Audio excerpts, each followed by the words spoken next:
Hello, good evening, and welcome to the TNT show. I'm John Drummond, and I'm your host for the next 60 minutes. Thanks for joining us on the Indie Live channel.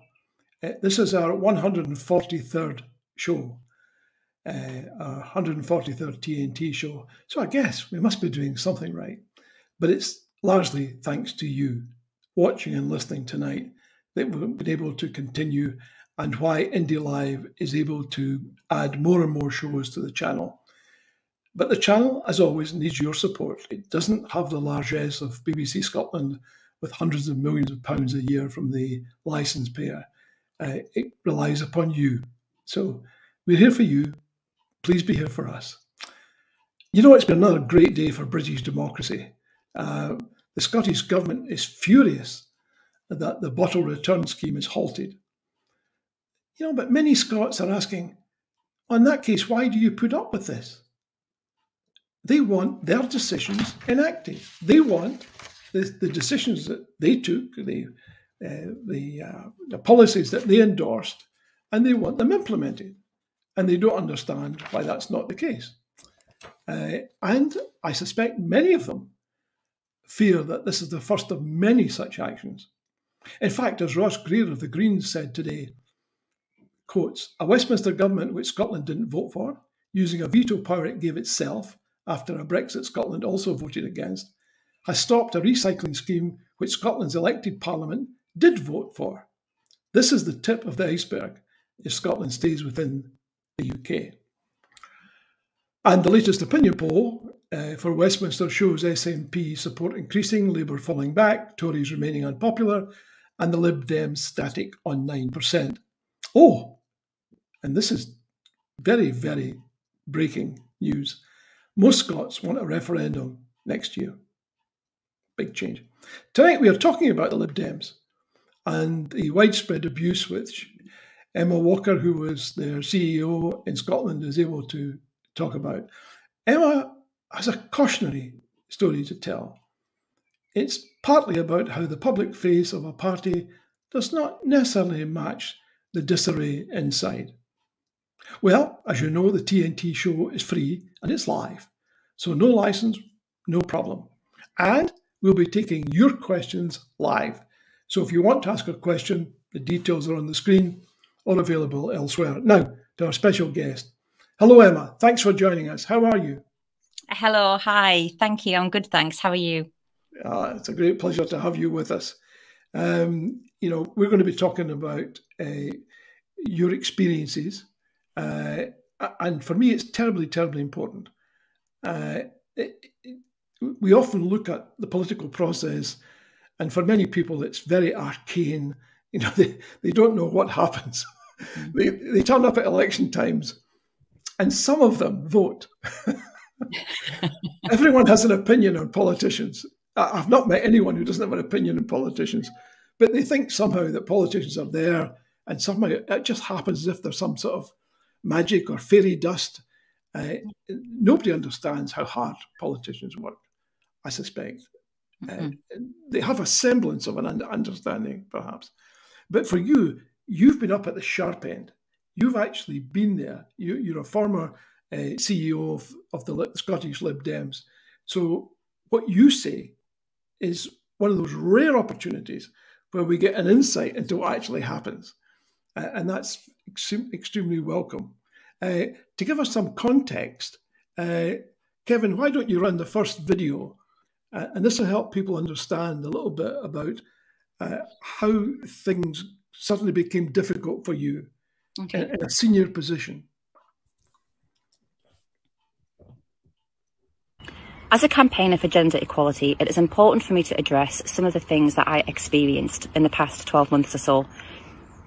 All parties have a problem with gender inequality, and I think that's partly because as a society we believe that 50-50 representation is about the number of women we put on stages to give speeches or the number of women we have sitting on parliamentary benches. But true equality means tackling those hidden things that damage and destroy women's careers. One male member of my own party spent a significant amount of time trying to encourage me to accept him as my campaign manager, and he encouraged me to raise funds for a selection and an election campaign. But when I refused to do something he asked of me at an event a few months later, he then made a complaint against me for raising those funds that he had advised me to raise. A journalist sexually harassed me and a number of fellow colleagues across a series of federal conferences, and another man has tried to intimidate me for over a year in an attempt to stop me from running for selection. This culminated in him putting his hands on me on polling day in a manner that made me question what was going to come next. In fact, it was that experience on polling day, along with the heartbreak of the general election result, that inspired that video outside of Parliament that weekend. And that video brought members, donations, and a huge sense of spirit amongst positive campaigners that we are going to need as we head towards the next election. But I also didn't expect the backlash that I received from so many of our male members, nor the lack of much needed support. Over the Christmas break, simply because of one video and a mental health email, I had to defend myself against complaints about breaking GDPR law, misappropriating funds, and for not knowing my own place. Of course, these things are all untrue. Male members messaged me to tell me that I smile too much, I don't smile enough, I'm too young to run, I don't know my own place. A senior male member told me that I am crass and too overtly ambitious. And then on Christmas Day, a man who until recently was a member phoned me and emailed me to tell me what he wanted to do to me sexually.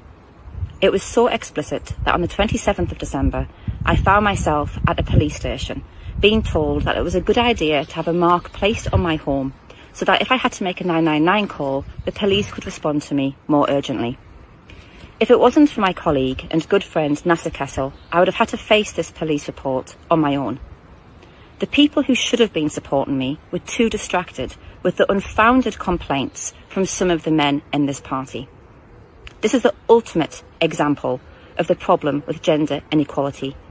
Whilst I was being sexually intimidated in my own home, I was also being punished for being too overtly ambitious. I'm nervous about talking about this publicly because I know there are going to be people who aren't happy with me for exposing this problem. But I wanted to get into politics because I wanted to be a voice for those people who are silenced. And if we don't have these conversations, women will continue to have to deal with this on their own. Well, that's pretty explicit there, Emma. I mean, give us a little bit more background. Tell us about how you started working at the Scottish Lib Dem HQ after the European elections in 2019. And how did you find working there? Yeah, and can I just say, it's funny watching that back now. That was filmed in April 2020, and that was the tip of the iceberg. But I was just tentatively putting stuff out, and then I got all of this huge reaction telling me, wow, that's quite a lot. We didn't realize that was happening. So it just kind of goes to show. But yeah, so I'd been volunteering with the Lib Dems for about 18 months. I joined the party right at the end of 2017. And then after the Euros, I was on holiday and Willie Rennie phoned me and on holiday in Menorca and headhunted me into the post of Chief of Staff to Sheila Ritchie, who was the newly appointed MEP. And she was also convener of the Scottish Lib Dems.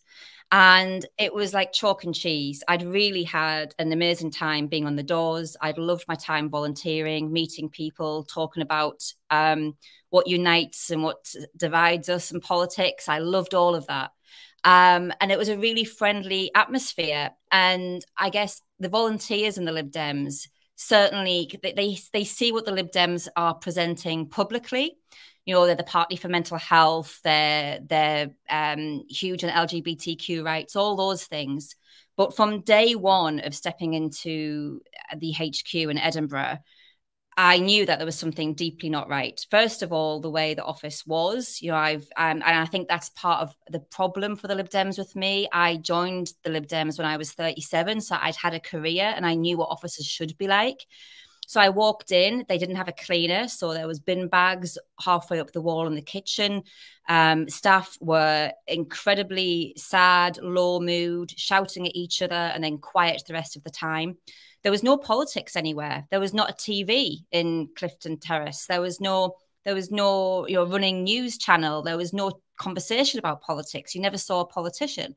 And it came out very quickly that a senior woman staffer had complained about the convener bullying her to Willie Rennie. And Willie Rennie hadn't done anything about it. And there was this strange situation which had been created. And so the convener and all of the office bearers, which is essentially like the board of the Lib Dems, had decided to just stay away from HQ. So the staff were just basically left to their own devices. They weren't having team meetings. They weren't doing, anything social together. It was an absolute state, and everybody was rowing across each other, crying, you name it, it was happening. And people seemed to think that this was acceptable. So I knew literally there was a feeling when you walked in. I knew from day one, there was a feeling telling me that something wasn't quite right. And then when I finally got to go to London HQ for a visit in the following January, I realized the stark contrast. That was what you would expect a political HQ to look like. It was clean, contemporary, lots of staff, a nice kitchen, nice meeting rooms. And, all of this stuff is really important, I think, to my story, because if you don't set the culture right of an organization, if you don't listen when someone says they're being bullied, if you don't have a cleaner, all of those things doesn't set the staff team up well for when they do need to speak up and say, look, I need some love and some support and some attention here. And so you found that there's a sharp contrast between what happened in Edinburgh and what happened in London. As you say, it was a very different environment. Was that because of financing? Is it because the Scottish operation is seen as being a sort of very minor part of the Lib Dem operation generally? Yeah, I think it's because of small p politics, but within the party itself, but finances are impacted on that. So, I live in Edinburgh West and I was paying my subs, and I was also convincing lots and lots of people to join the party. In fact, so much so that London HQ phoned Edinburgh and said, what's going on in Edinburgh West? There are so many people joining the party. And it was me. I was the inventive ways I got to sign people up to the Lib Dems. And it wasn't until I got into HQ that I realized that all of those membership fees weren't being retained in Scotland to pay for Scottish policies, campaigns, whatever it might be. They were all flying straight down to London. And then London were giving Scotland some breadcrumbs, and that would have to be negotiated every year. And it was such a low amount that one of the first things I did when I became chief exec in the party, which was September 2019, was to say, look, I'm going to go to London. I'm going to renegotiate this. This is nonsense, And Alex Cole-Hamilton told me, yes, I think you should do that. And I think he texted me to say, you're the person to do that.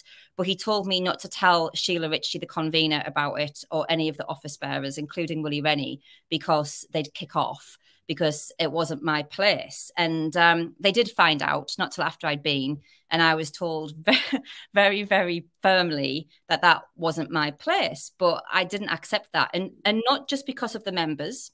And I was always people first. Alex Cole-Hamilton used to say, I put the party first. And I would always say, well, I'm not going to, it's people first. And when I was a volunteer on the doors, the people were the constituents. They were the voters. When I got into Lib Dem HQ, that sadly had to become the staff team. Solely the staff team, because I couldn't focus on the doors anymore because of what was going on. And I wasn't just concerned about the fact that members' fees were all going to London, but also the support wasn't coming back up to the Scottish staff. So we had a much smaller staff, much smaller. But what happened was, when I realized within a couple of weeks of working in the HQ that there was such low mood, lots of bullying, lots of depression, it was really quite chaotic and toxic. I set about trying to find some support for them. And that's when I realized that London HQ were providing a free confidential mental health support service for all of their staff in London and their families. And was Scotland getting the same? No, nothing. Even the staff who were based in Edinburgh, but who were managed by London. And so that was the first job that I did, was to set about correcting that. And, you know, yeah, gosh, did we need that service when the general election was called? But there was all of those little things. And then I was also volunteer manager for Christine Jardine during the general election. And I think the most telling story in relation to basically the grip that London had on Scottish Lib Dems was when it was polling day on general election 2019. And it was 12 volunteers out on the doors for Edinburgh West. It was like 10:30 in the morning. And the campaign manager for Christine Jardine said, I found a problem. I think that Jo Swinson's going to lose. The polling's not good. We need to get some boots on the ground over for Jo. So I was in the room when he phoned HQ in Scotland, and they said, you have to get permission from London. You phone London. London refused to send any boots over for Jo. So the campaign manager was rightly annoyed, as was I, a bit confused. It was our first election for the Lib Dems, so we were a bit confused, but okay, these people know what they're doing. And then it got to about 5:30 on polling night, and then we had 47 people out on the doors in Edinburgh West. And again, the campaign manager said, I think we're going to lose Jo. We need to get more people over. So we phoned London again, and London said, absolutely not. You are keeping everybody in Edinburgh West. And that was ridiculous. I mean, that was such a ridiculous call. And, you know, absolute kudos to Amy Callaghan and her team. They ran a great campaign, and clearly Amy is an absolutely brilliant parliamentarian. But when there's 149 votes in it, somebody said to me, who knows much more about campaigning and elections than I do, that when it's 149 votes in it and it's the leader of a party, even a small one like the Lib Dems, you know, you're losing that seat, actively. And that's exactly what happened. It was London saying, no, keep them away from Jo Swinson's seat. And afterwards, we went back to HQ that night. And obviously, you know, we were gutted, we were tired, we were knackered, we'd been bullied all the way through the general election campaign. And I went to the guy who'd ran Jo's campaign, London-based staffer, well, Edinburgh-based staffer, but from London team. And I said to him, you know, do you need a hug? You okay? And he said, no, I'm fine. You know, what's going on? You know, I'm fine. I said, well, we've just lost the lead of the party. And he said, yeah, but we're in the same position as we always have been. We've gained Wendy Chamberlain. And that was key for me, because I'm an ambitious person. And I thought, we've retained the same position. We've just lost the leader of the party. And, you know, we had a big part to play in that. And that was when I realized that they were just playing at politics. I mean, yeah, it does sound very dysfunctional. I mean, and a lot of people will be confused. They'll be thinking to themselves, well, hold on a second. Jo Swinson was actually the leader of your party, as you say. And yet somebody somewhere else, based in London, is making decisions that are prejudicial to her campaign. Yeah. And you would think, surely she should be in a position to say, this is what I want, and this is when I want it. Yeah. So who is actually running the Lib Dems if it's not the leader? Yeah, there's a group of them. Some of them is staff team, and some of them are behind the scenes on what you call the federal board. But they weren't giving those decisions to Jo or Jo's team, because you would think in a functional political environment, they would have said to the campaign manager or to me, right, get on the phone to Jo's team and let's work out, you know, how to get the cars over. It's a no-brainer. Absolutely. And not only did that not happen, but Jo was never told. Now, I told Alex Cole-Hamilton about it in confidence, and anybody who works with Alex will tell you he's like the news of the world. So Alex, of course, did tell Jo that. And Jo was, by all accounts from Alex, was rightly devastated and furious as well.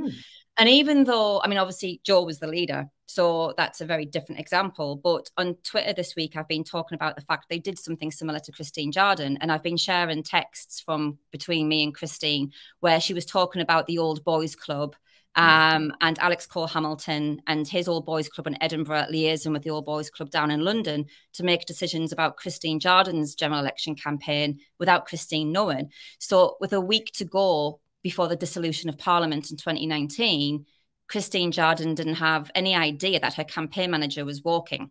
She didn't have a campaign manager, but wasn't being told, and that was because, you know, the all boys club were handling that. How extraordinary! I mean, I assume that ordinary Lib Dem members would be supporting the party because they believed it's liberal and democratic, only to find out that it's some old boys club who control things.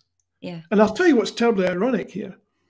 I had 2 minutes that I looked up Jo Swinson and where she is now, and she's at Cranfield, and one of her specializations is gender equality. Yeah.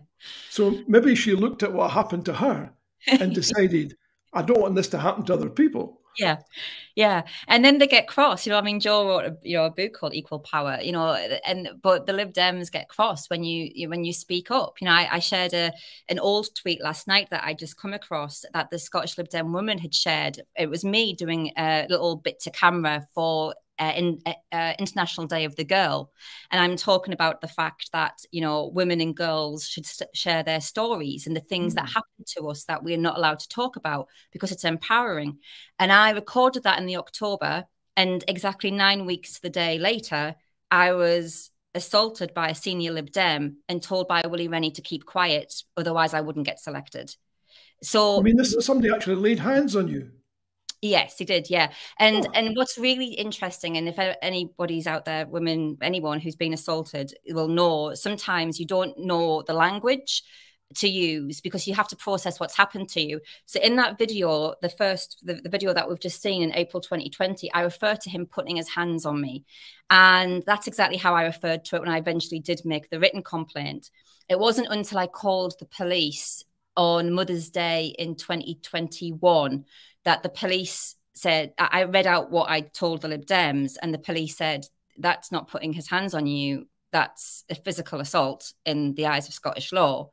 But there was this kind of minimisation, and nobody in the Lib Dems was saying, hang on a moment, this man who has been intimidating you for a year, Willie Rennie and Alex Cole-Hamilton had warned him to stay away from me on Armistice Day in the November, and here he is now, putting his hands on me.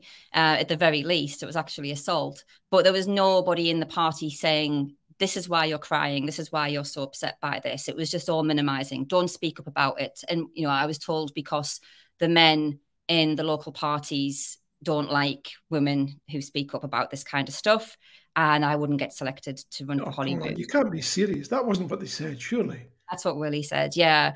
And then if I can just read, I mean, I know we're jumping about a bit, but I did eventually put a written complaint in, and I'd mentioned, you know, that this guy had, I'm reading from it now, I'd said that this guy had pushed down on my body, and the Lib Dems wrote back to me saying that he'd touched me.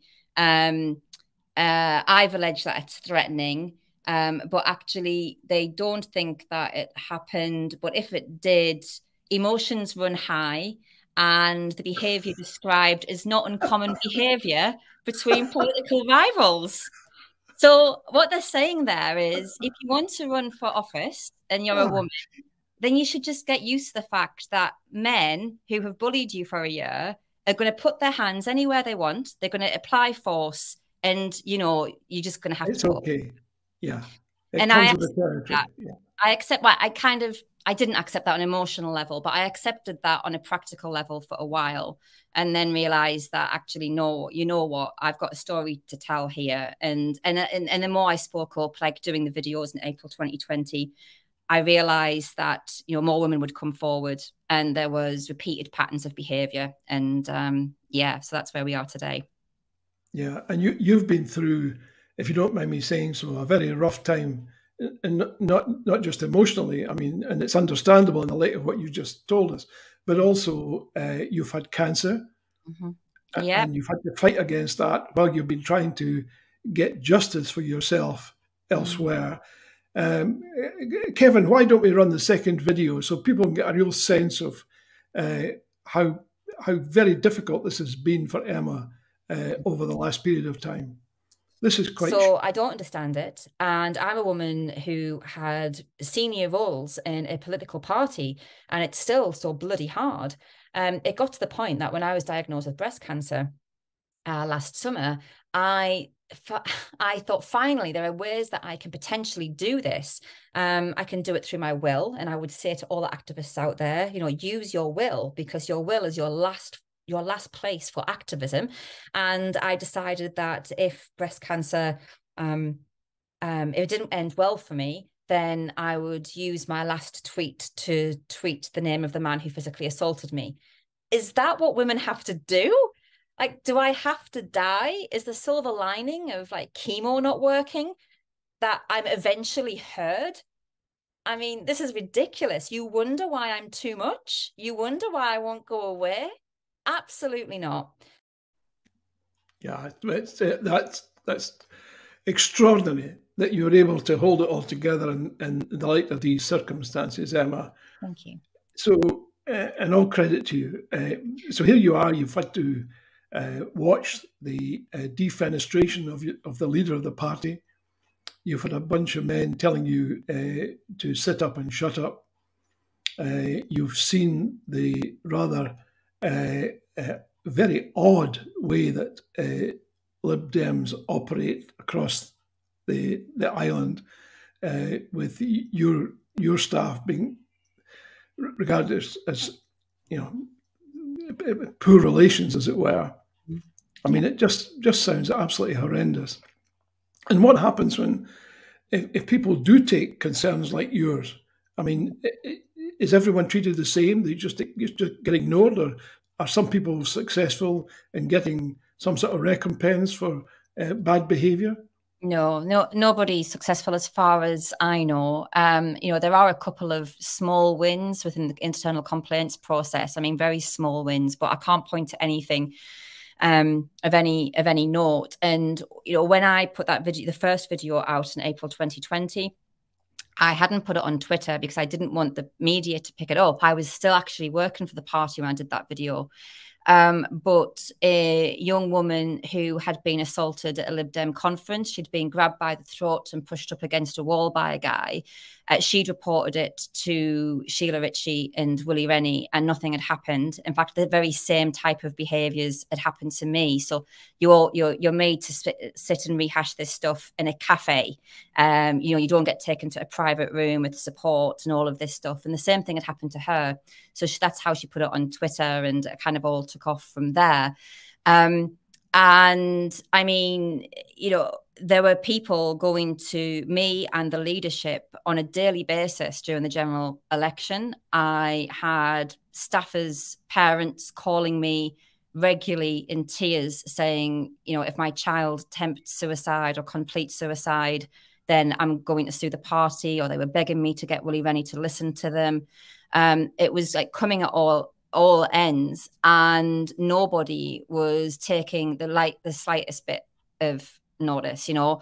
And I've got people not willing to come forward because, I mean, they're seeing what's happening to me. But I have got people's testimony that I could short an independent investigation if the Lib Dems would give me one, which is basically testifying that exactly the same things happened to them. They've gone to the complaints process and it's been kicked out, or they've been told not to complain. Another big one is that I got told regularly that I was complaining the wrong way, which is absolute nonsense. Like, I mean, you know, I think, John, we've only just met today, but I think if you get one thing from me, you'll know that I know how to complain.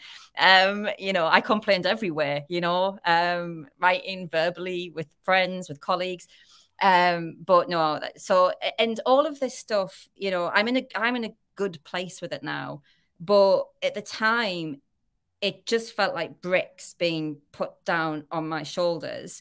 And you've got the added complication, because of course this stuff, some of it does happen in other workplaces up and down the UK, across the world. But you had the added complication that I worked in politics, and there is this force field of loyalty that only political staffers will understand. Yeah. That makes you fiercely protective. So, you know, when I went to Willie Rennie in February 2020, I went to his office in Parliament and I was sobbing. And I said to him, you know, you're dismantling me. I'm feeling like I'm being dismantled. And he said to me, well, I think you're at war. And I said, well, with the man who assaulted me? And he said, no, at war with the party. And it felt so heavy. I've only just kind of worked out the past couple of weeks that, you know, that was a threat in itself. You're one woman, and are you really going to fight with this party? Now, I loved the party at the time. I thought the party was something that, you know, it clearly isn't. So but it was all designed to silence me and to keep me quiet. And when I got to rock bottom and I was going to my GP, because I lost 5 stone in 3 months with PTSD. And when I went to my GP, of course, my GP saying, what's going on? And I wouldn't tell him because he was in Edinburgh West and Alex Cole-Hamilton's in Edinburgh West and Christine Darden is.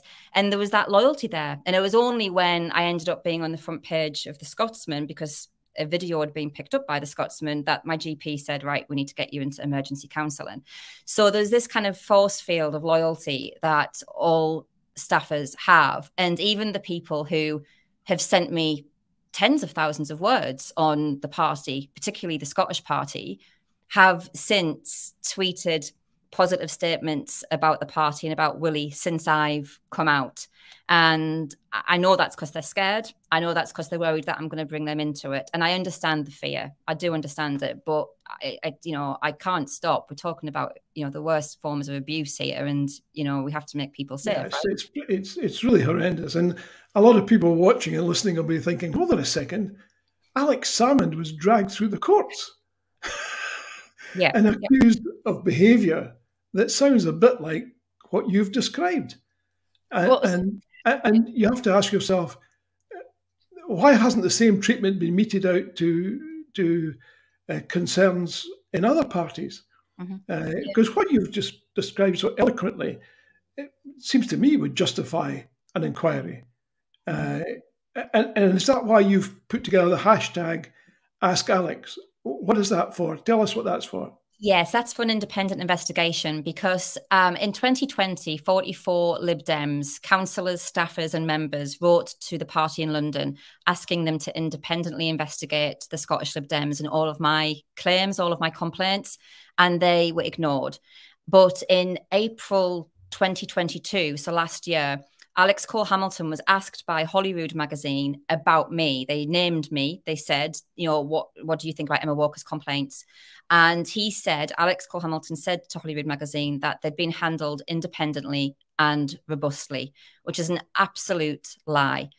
And then I was diagnosed with breast cancer 3 months later and had to kind of go quiet while I was going through treatment. And I'd made the decision that if I got through cancer, then I would never stop this fight against the Lib Dems because I learned a lot through chemo.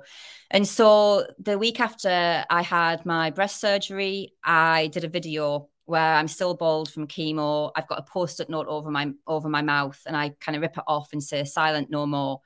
And in that video, I ad-libbed hashtag Ask Alex. And when I eventually put the video out on Twitter 6 weeks ago, it's kind of taken off as the name of the campaign. The official name of the campaign is She's Gone Too Far, because I think quite a few people feel that too.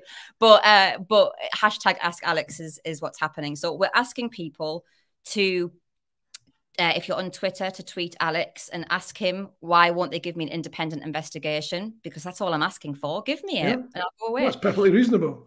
You know, but he's blocking them. Or there's also letter copy that I keep tweeting sporadically, and you can send him an email asking him the same thing. But I mean, lots of people that I know have emailed and tweeted him, and he's blocking everybody. So I don't think we're going to get that independent investigation anytime soon. But we're gonna continue to pursue it. I mean, it sounds entirely justified, and I don't want to rain on your parade, but the reality is that even if you're successful, Emma, with this Ask Alex, the deliberations will be held by this London cabal that you mentioned earlier. So, I mean, how optimistic are you that this London cabal has any sense of justice and integrity in that sense? None. I feel like I'm on a continuum and I'm sitting in the middle. And if I look 40 years back the way, I can see everything that went on with Cyril Smith and the protection of that situation. And I've said all along, I'd be damned if I look 40 years in that direction and see another abusive situation, you know, if I can fix it. But I have no faith in the London team. The last time I saw Alex Cole-Hamilton, funnily enough, we'd gone for a walk because he had shared Alex Salmond's complainant's texts with me on the day that Alex Salmond's committee hearing was in Holyrood.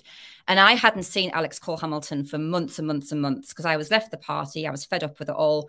And he sent me these texts late it was like midnight that night. So we went for a walk, and I told him my deep concerns about other issues of abuse in the party. And he told me that when he's leader, because he wasn't at that point, when he becomes leader, he will work to divorce the Scottish party from London, and he'll set about putting an independent complaints process in place. And of course, when he became leader, that first weekend, he was posting photographs of him with London-based or English-based Lib Dems. And I thought, this guy, it was just taking me for an absolute fool. And he's got no intention, as have the Lib Dems. And I'm convinced, in fact, I know, whenever anyone asks me, why aren't they just giving you the independent investigation?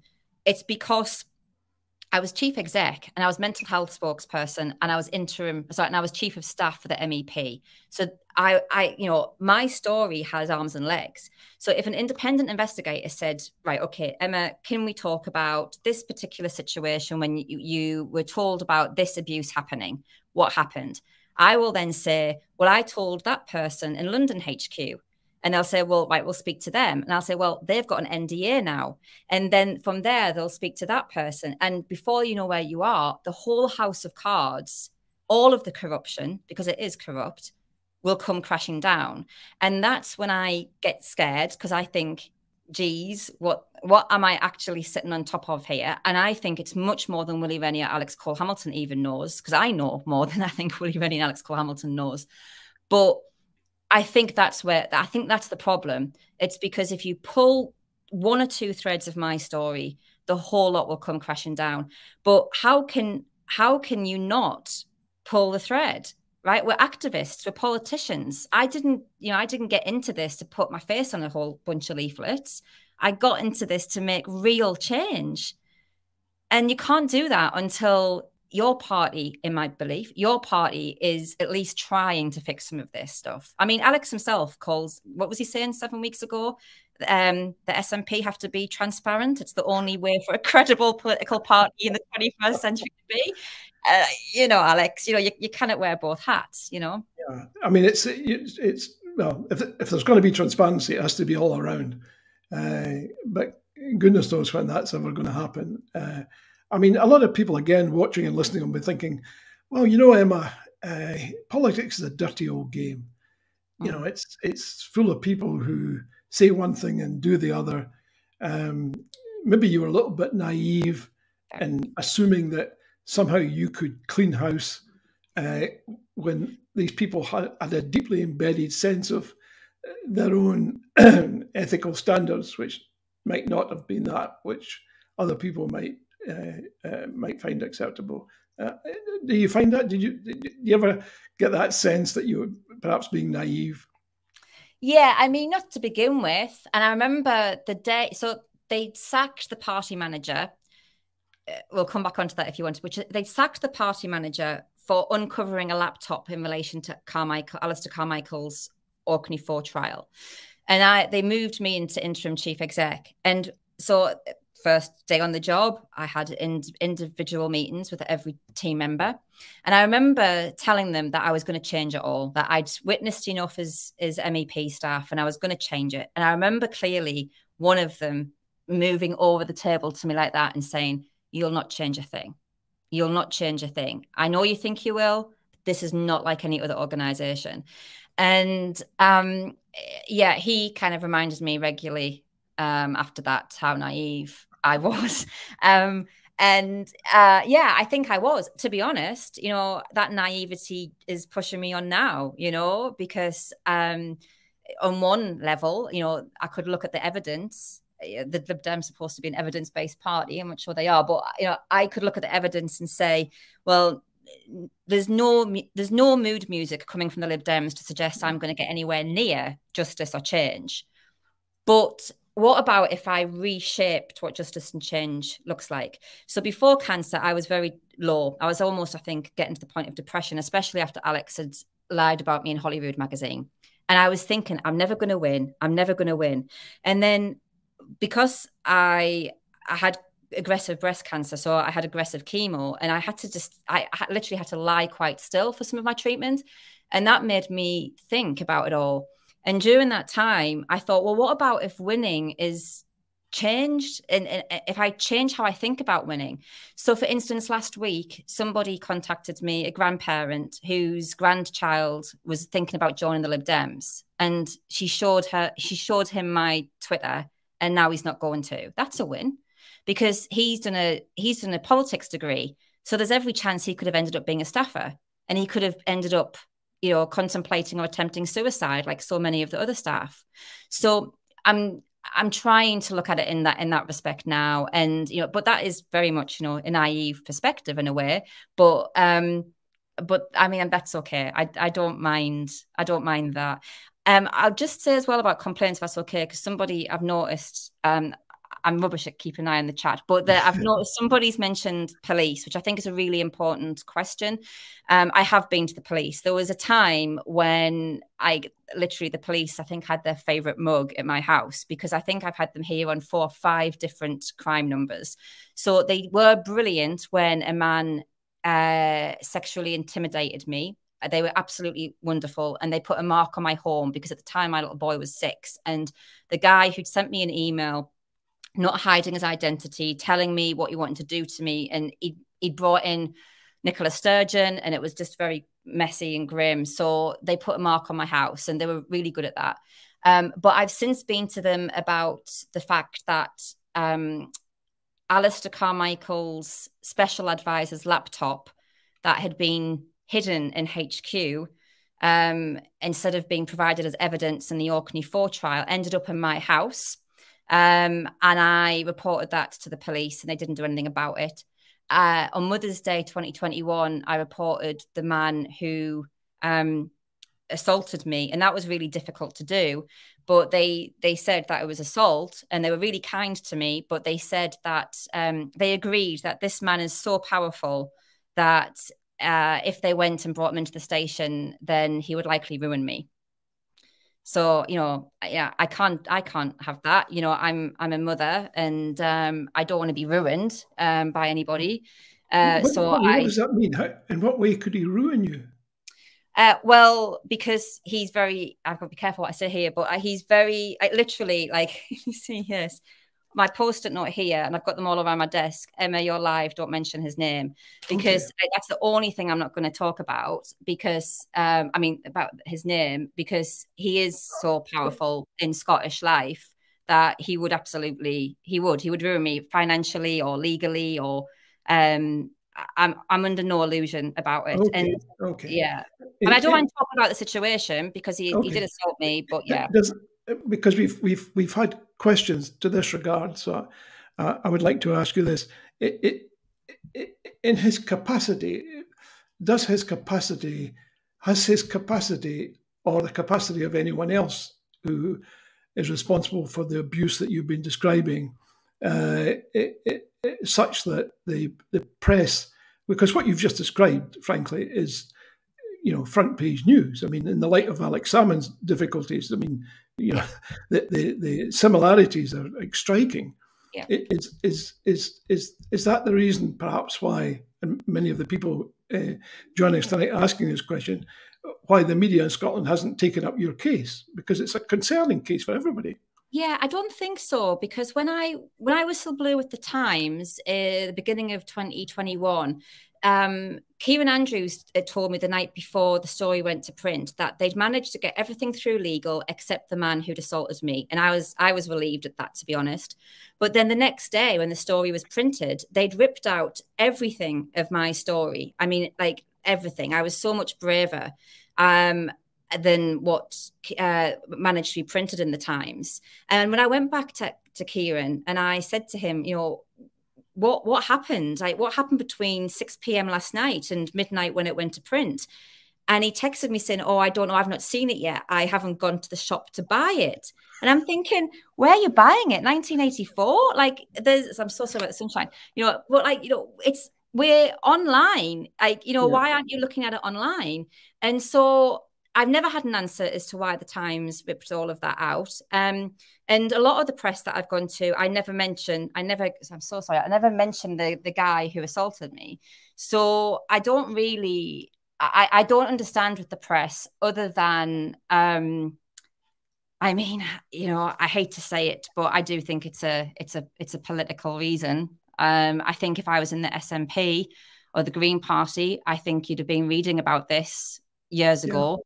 And I think that's really scandalous, because I think, you know, I run something called Change the Chat now, and we support women across all political parties, because I don't believe that anybody should ever go through what I've been through, regardless of your politics. And I do think that it makes the unionist parties less safe to work, because there's absolutely no way to get justice, you know? I think it doesn't help as well that there are so many lawyers in the Lib Dems. So Carmichael was a lawyer, Sheila Ritchie was a lawyer. When I went to I went to find a lawyer for a colleague who was wanting to try and get some justice after he'd attempted suicide because he was being bullied. And it took me 4 attempts to find a lawyer who didn't know the Lib Dems personally. Okay. And then when I went to find a lawyer for myself, it took me another 3 attempts. So what's that? 7 lawyers. So I think that doesn't help any, to be honest. Yeah. Are you comfortable enough? Because you've got the sun shining right on your. Yeah, fine. Yeah, as long as you want to move a little bit further to the left or right or whatever? It's moving about. I'm fine as long as everyone else is fine. Okay, that's cool. That's cool. But yeah, I mean, you're right. The message is not. I mean, okay, this particular case concerns the Lib Dems, but the larger story is the fact that there is abuse, there's sexism in politics and in parties. Because I do accept your point. I can't believe it's specific or unique to one particular party. But the question is not whether it's there or not. It's what you do about it when you do understand that it's happening and you recognise it. The question then is, it's incumbent upon you as a moral individual, it seems to me, that you have to take steps. Otherwise, effectively, you're condoning the behaviour. And the easiest way to avoid all of this, as you say, is to have an investigation, an independent inquiry, and that resolves things. It doesn't. What will happen now, I suspect, is this will go on and on, because you're not going to go away. No. So this is going to go on and on. You know. Yeah, it will. And I suspect next year at this time we'll be having this conversation. and do you think it's going to, in any way, shape, or form, advance the Lib Dems? I can't see that. It's not going to. It's really not going to. And I think that deal with it. Be responsible. And my lawyer said to me, because I got a lawyer to try and convince Willie Rennie to put a mental health plan in place for the staffers. And of course he refused. But my lawyer said, I've never met like anybody, any organization so irresponsible. I don't understand why they won't deal with it, because you're right. I mean, you've just met me. You know I'm not going to go away. And I think all of the things that the Lib Dems saw in me. Now, bearing in mind, within 9 months of joining the party, they'd fast-tracked me through parliamentary approval, and I'd gotten green, which means ready for Parliament, which not very many people get, apparently. I had been asked to be a council candidate. I was headhunted into the Chief of Staff role. Then they made me interim chief exec. Willie Rennie used to say to Alex Cole-Hamilton, will there ever be a question where Emma Walker's not the answer? I mean, I think we found the question. But like, you know, he used to say that all the time. So they trusted me and they saw in me something, you know, special, I guess. So I don't understand why they don't trust that instinct that they had in putting me in all those positions to say, you know what, she is a bit different. She's not going to go away. You know, there's a reason why we had her pegged out for leadership. So, you know, she's not scared of us anymore. I mean, you know, I've been told that I used to work for a third sector organisation after the Lib Dems, and apparently they were delighted when I started working for a charity because they thought I was going to have to go away. And, you know, I didn't think this until last week when I realised that Alex Cole-Hamilton was following somebody on Twitter who was saying that I'd lied about having cancer. there was probably a part of them thinking, right, okay, well, she's got cancer now, so that's it. She's never going to be shouting up again.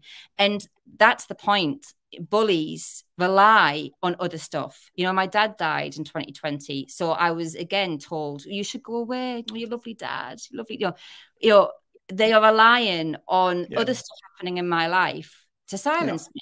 But you know, in answer to somebody else's question, in January 2020, they had 4,600 members. That was in January 2020. So they'll have less now, probably.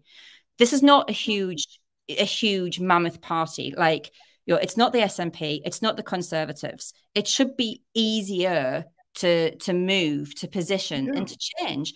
And when I put that first video out, like we saw earlier in 2020, I was saying to everybody, we're polling at 6%. It's lockdown. Everybody is on Zoom. Everybody wants to, you know, hear the goss. Why doesn't Willie Rennie ask me to jump on Zoom with him, and we'll do an honest heart-to-heart. I know he can't stand me. I don't really like him either anymore, but we'll do an honest heart-to-heart about what went wrong, and we will be the party that will change all of this in politics. Isn't that what the electorate wants to hear? The Lib Dems doing something about anything? Yeah. But no, they'd rather just, you know, they'd rather just silence me through their supposedly dignified silence. But, you know, on we go. And, you know, I don't have an NDA. And, you know, I've got a lot. You didn't have a contract? No. They don't give contracts. You were the acting CEO and you didn't have a contract? No. But then... This is amateur day. Oh, it is. It's amateur hour, yeah. But when I first got there, I realised that they weren't giving contracts out to anybody for the first 6 months. And it was because Sheila Ritchie didn't like doing that in case things went wrong. She was a lawyer as well. So I contracted everybody else who wasn't on a contract. Then they said to me a month in, and this is my naivety, but they said a month in that I couldn't be on a contract if I wanted to run for Holyrood, because it was apparently a Scottish Parliament rule, and I went along with that. I was like, oh, right, okay. So I said that I agreed to invoice.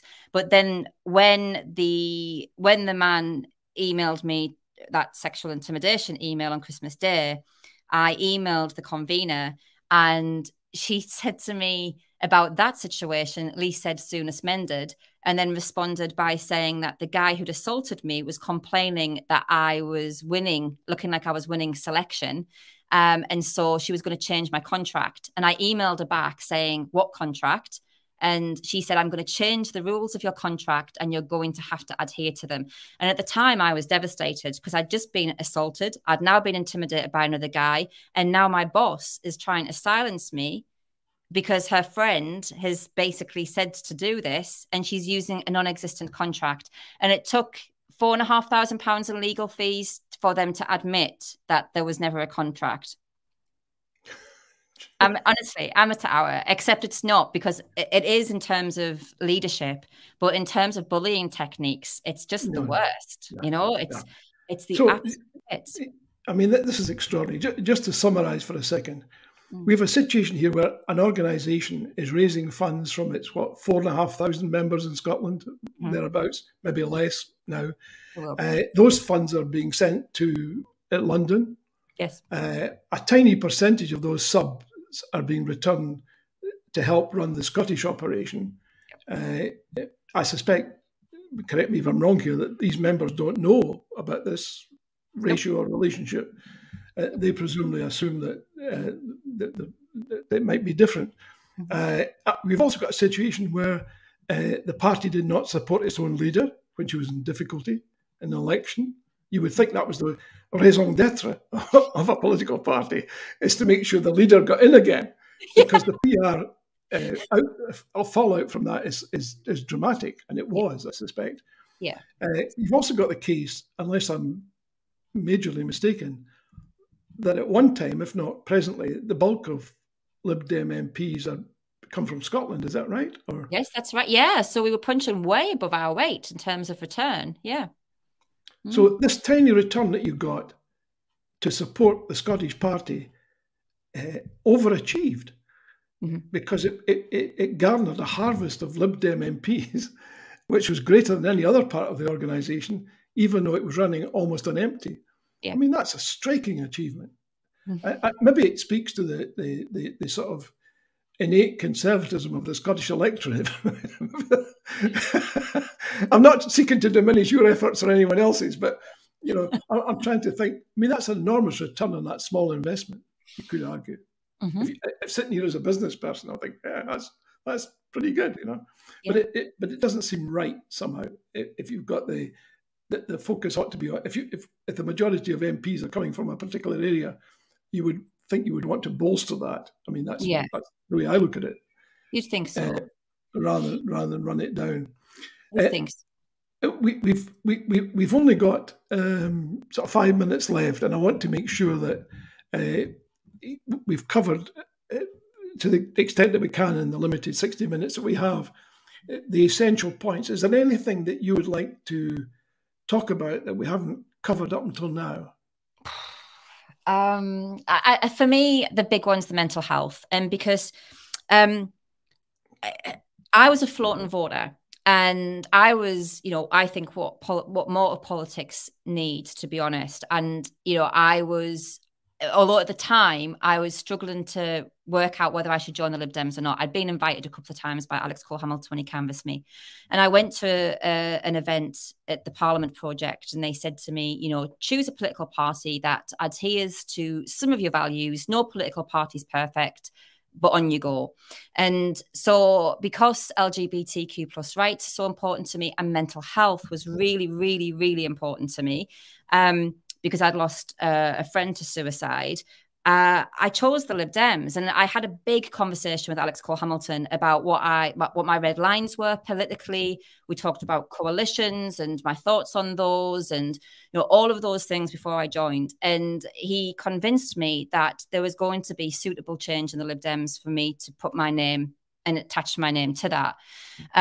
And then they created the mental health spokesperson role for me, which was amazing, a huge privilege. And I did that for a year, but I had to resign that because I responded to so many contemplated and attempted suicides of staffers. And we're talking about young people, first jobs often.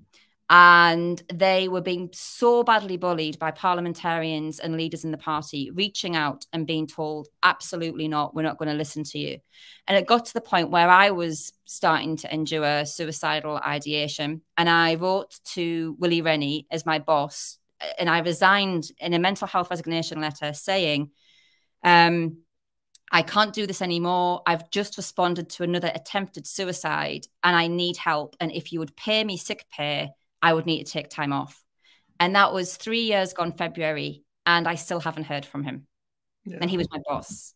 And I think that tells you everything you need to know. And if anybody, is interested, if you're watching FMQs and you see Willie Rennie or Alex Cole-Hamilton stand up and dare to wave their fingers at the First Minister or anybody else about mental health and how they think that the government can't protect the mental health of 5 million people when they couldn't protect the mental health of 5 people in Scottish Lib Dem HQ, then I just hope that everyone remembers what I've just said, because this is lives at this point. We're not talking politics now. Yeah. We're talking about human lives. And they were very, very lucky that they didn't lose anybody during that general election, because we nearly did. And again, that's why we need an independent investigation. These staffers went to hospital, they went to GPs. There's medical records there to draw on. So we need to look at that, because I think that's the key message for me. They are not the party of mental health at all. It sounds to me like they've had an empathy bypass. They have. We often talk about politicians having an ethical bypass, but this sounds like an empathy bypass. Well, we've pretty much run out of time, Emma. Thank you very much. I appreciate it. Just very lastly, what is your message to others in a couple of sentences? Don't vote Lib Dem, don't join the Lib Dems, but please ask Alex. So if you are on Twitter or any social media, jump onto Alex's social media, send him an email. If you are a constituent of Willie Rennie or Carmichael or any Lib Dem, contact them. But ask them for an independent investigation, because that is what we need.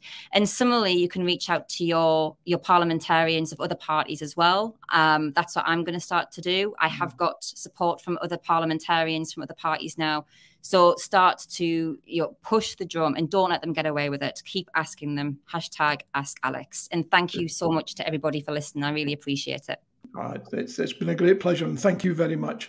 If you could stick around when we go off air, I'm just going to make a few concluding remarks. And thank you again. It's much appreciated. Well, there you are. It's extraordinary when you lift up the stone and see what happens underneath. It's revelatory. It's hard to follow that, in fact. But let me just say, please look out for my column in the Sunday National this weekend. I may tackle the governance of the BBC in the light of the Culture Secretary's remark today that should be perfectly happy to consider another Tory for the top job. As the old adage goes, a fish rots from the head down. Most people might feel now is the time to stop the rot instead of making it worse. The TNT show is taking a well-deserved break. We'll return on July 26th. For those of you who are taking an equally well-deserved break, do enjoy it, relax. And for everyone, please stay safe and take care. Good night, all. So I don't understand it. And I'm a woman who had senior roles in a political party, and it's still so bloody hard. It got to the point that when I was diagnosed with breast cancer last summer, I thought, finally, there are ways that I can potentially do this. I can do it through my will. And I would say to all the activists out there, use your will, because your will is your last place for activism. And I decided that if breast cancer, it didn't end well for me, then I would use my last tweet to tweet the name of the man who physically assaulted me. Is that what women have to do? Like, do I have to die? Is the silver lining of chemo not working that I'm eventually heard? I mean, this is ridiculous. You wonder why I'm too much? You wonder why I won't go away? Absolutely not.